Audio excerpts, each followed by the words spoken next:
right, this morning I had to go to Walmart and get a few things. I needed frozen biscuits because I've got some sausage I can cook. And I like hot dogs, and I needed some sweet relish. And I'm going to make some homemade chili. I needed tomato puree,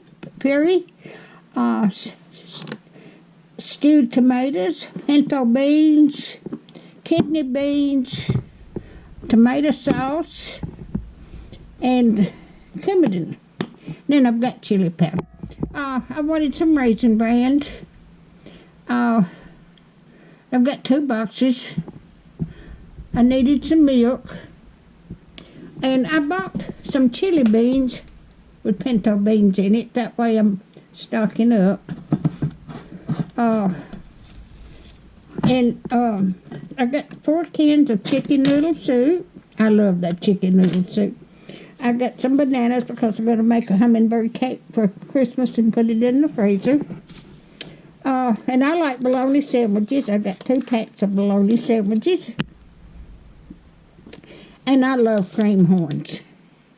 I hadn't had any in a good while. So that's what I've got today. I hope everybody has a Merry Christmas and a Happy New Year, and stay safe out there. Thank y'all so much for watching, and Merry Christmas, and I love every one of you. Thank y'all so much for watching.